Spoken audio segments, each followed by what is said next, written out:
So we're back with our words of wisdom, and we've got Dr. Nathan.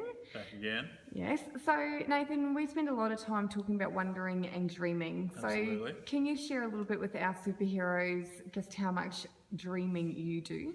Well, I would say I dream every day, probably every hour, maybe even every half an hour. There's something I think that people misunderstand is there's a difference between, say, dreaming that I'm going to be riding unicorns and flying over rainbows, and then dreaming of changes, goals, or almost envisioning of what you want to see in your life. So if I have a goal or an idea, for instance, right now, most of my dreams are about having my beautiful girlfriend here in the country with me, or having the body I want, or success in business. So I'm dreaming or envisioning that on the hour.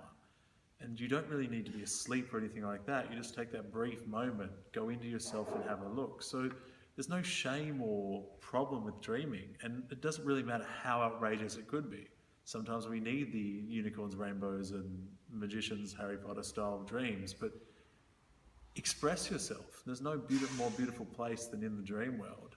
And if you can put it out into that sort of that quantum universe with that dream as an actual goal or part of your vision, then basically if you can imagine it, you can create it. And basically everybody should just get dreaming. So how do you dream even bigger? So once you've created a dream for yourself, and I guess, you get quite excited about it, how do you then kind of go, okay, well, what if I then went further than that? Like, how do you push the boundaries? Push the boundaries, more of this, more. Well, you really got to start. Where do you start? So let's say I was thinking that I wanted to be, I wanted to look like Arnold Schwarzenegger. I wanted to be at 10% body fat. The first thing I want to do, if it's a dream that I actually want to attain something out of, I want to map it. So a dream is still a dream until you write it down, then it becomes a goal.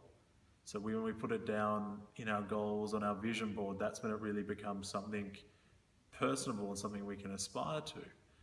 And then never hold back on a dream. And for instance, let's say, all right, so I want to make $1 million in the next 6 months, something like that. Figure it out. Figure out how you would do it. Figure out how much you would need to make each minute, each second, each hour, each week. Put it into plan. And if you don't make it one week, don't write your dream off.